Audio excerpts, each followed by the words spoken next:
എൻ്റെ പേര് വിൻഫ്രഡ് അഡ്വക്കേറ്റാണ്. ഈ യുദ്ധങ്ങളുടെയൊക്കെ പിന്നിൽ ഒരു പ്രകൃതി നിയമമുണ്ട്. ആ പ്രകൃതി നിയമത്തിൻ്റെ തുടക്കമാണ് അദ്ദേഹം പറഞ്ഞത്.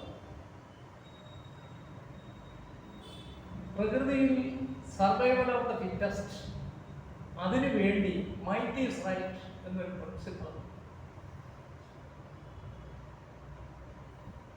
അതിൻ്റെ പിന്നിലുള്ളത് ഡിസ്പ്യൂട്ട്സ് ആണ്. ജാതിയുടെയും മതത്തിൻ്റെയും കുലങ്ങളുടെയും സമൂഹങ്ങളുടെയും രാഷ്ട്രങ്ങളുടെയും ഏതുമായി ഡിസ്പ്യൂട്ട് ഉണ്ടെങ്കിൽ ആ ഡിസ്പ്യൂട്ട് സെറ്റിൽ ചെയ്യപ്പെടണം.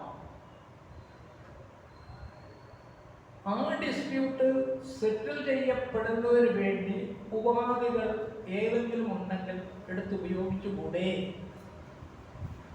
അതാണ് ഒന്നാം ലോക മഹായുദ്ധത്തിന് ശേഷം നമുക്കൊരു ഭരണഘടനയും, എല്ലാ രാഷ്ട്രങ്ങൾക്കും ഭരണഘടനയും നിയമങ്ങളും നമുക്ക് നിർമ്മിക്കാം.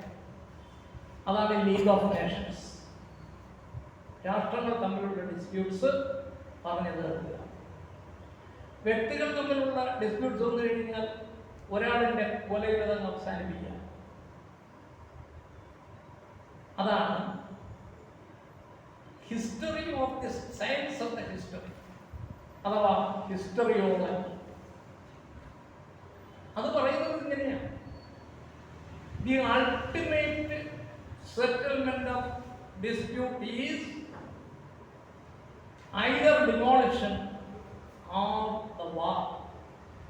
The ultimate settlement of disputes is the war. അങ്ങനെ നോക്കുമ്പോൾ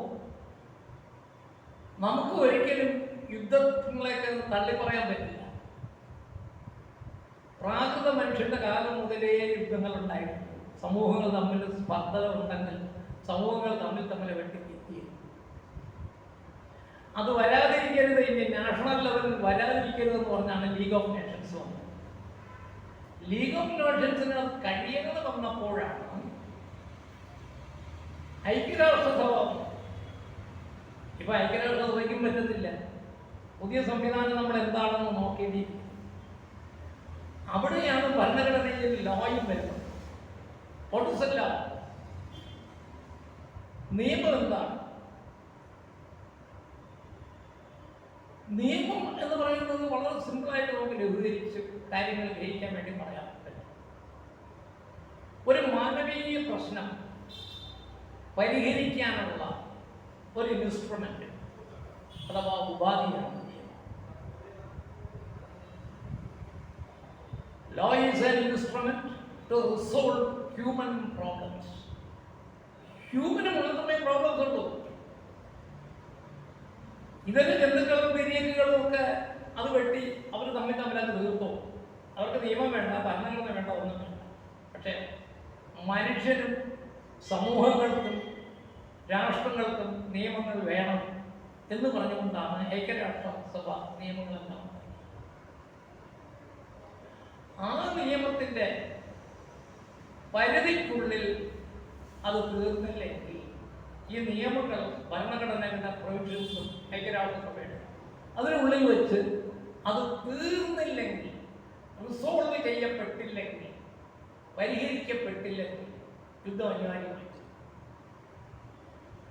അങ്ങനെ അനുവദനീയമായി എന്ന് ലോകരാഷ്ട്രങ്ങൾക്ക് ബോധ്യപ്പെടുന്ന ഒരവസ്ഥയിലാണ് ഇറാൻ, US, ഇസ്രായേൽ വാർ, റഷ്യ, ഉക്രൈൻ. ഇതുപോലെ ഏത് യുദ്ധം എടുത്ത് നോക്കിക്കഴിഞ്ഞാൽ അതിന്റെ ബേസിക് പ്രിൻസിപ്പിൾ ഇതായി. There is no room for settlement of disputes. പരസ്പര ഡിസ്പ്യൂട്ട്സ്, പരസ്പര രാഷ്ട്രങ്ങൾ തമ്മിൽ മറ്റുള്ളതായി ഡിസ്പ്യൂട്ട്സ് സെറ്റിൽ ചെയ്യാൻ കഴിഞ്ഞിട്ടില്ല. അത് അൾട്ടിമേറ്റ് ആയിട്ട് സെറ്റിൽ ചെയ്യുന്നത് വാങ്ങി.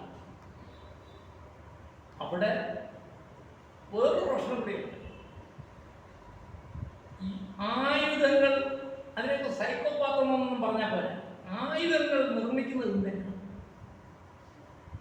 യുദ്ധത്തിന് വേണ്ടിയാണ്. ആയുധങ്ങൾ നിർമ്മിക്കാത്ത ഏതെങ്കിലും രാജ്യം? ശ്രീലങ്ക പോലും അവർക്ക് യുദ്ധം ചെയ്യാനുള്ള ശേഷിയൊന്നും, അവർ പോലും യുദ്ധോപകരണങ്ങൾ ഉണ്ടാക്കുന്നു, ആയുധങ്ങൾ ഉണ്ടാക്കും.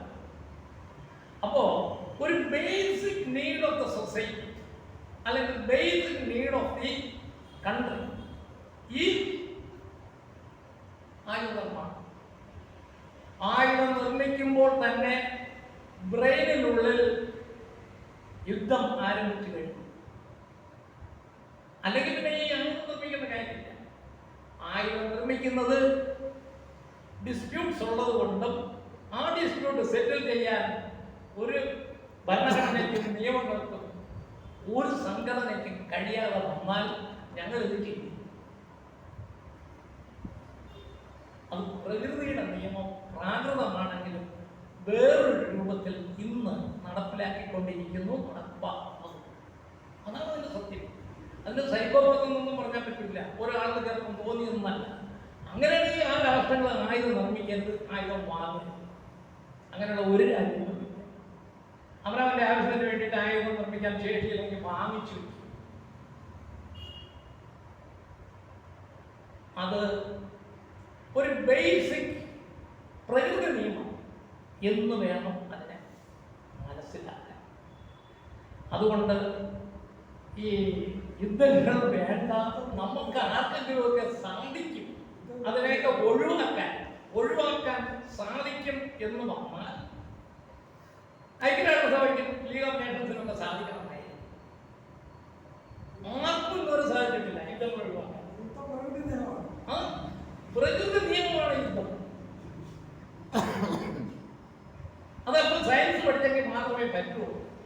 അതായത് history, science of the history, historiology Kerala യൂണിവേഴ്സിറ്റിയിൽ പഠിക്കുന്നുണ്ട്, ഐച്ഛിക വിഷയമാണ്.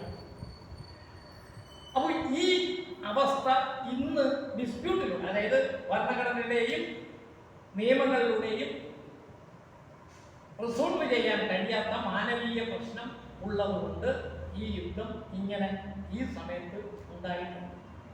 അത് ഒഴിവാക്കാനാണെന്നെങ്കിലും പറ്റുമായിരുന്നെങ്കിൽ അത് ഒഴിവാക്കുമായിരുന്നു. ഏതെങ്കിലും നിയമത്തിൽ കഴിയുമായിരുന്നെങ്കിൽ അത് ഒഴിവാക്കുമായിരുന്നു. ഏതെങ്കിലും സംഘടനയ്ക്ക്, ഐക്യരാഷ്ട്രസഭ ഉൾപ്പെടെയുള്ള ആർക്കെങ്കിലും സാധിക്കുമായിരുന്നെങ്കിൽ അത് ഒഴിവാക്കാൻ പറ്റുമായിരുന്നു. അതുകൊണ്ട് ഒഴിവാക്കാൻ സാധിക്കാത്ത ഒരു സാഹചര്യം സംജാതമായി യുദ്ധങ്ങൾ ഉണ്ടാകും. പിന്നെ ഒരു കാര്യം ഒഴിവാക്കുന്നത് എപ്പോഴും നല്ലതാണ്. ഏതെങ്കിലും സംവിധാനങ്ങൾ ഉപയോഗിച്ച് അനിവാര്യമാണെന്ന് ഞാൻ പറയുന്നില്ല, യുദ്ധം അനിവാര്യമാണെന്ന് പറയുന്നില്ല. ചില സാഹചര്യങ്ങളും സന്ദർഭങ്ങളും അതിലേക്ക് ലീഡ് ചെയ്തു കഴിഞ്ഞാൽ യുദ്ധം അനിവാര്യമാണ്. എന്നാൽ ഒഴിവാക്കപ്പെടേണ്ടതാണെങ്കിൽ, ഒഴിവാക്കാൻ പറ്റുന്ന ഏതെങ്കിലും സംവിധാനം ഉണ്ടെങ്കിൽ അത് ഒഴിവാക്കുന്നത് നല്ലതുമാണ്. എത്രയും പറഞ്ഞുകൊണ്ട് ഞാനൊന്ന് അവസാനിക്കും.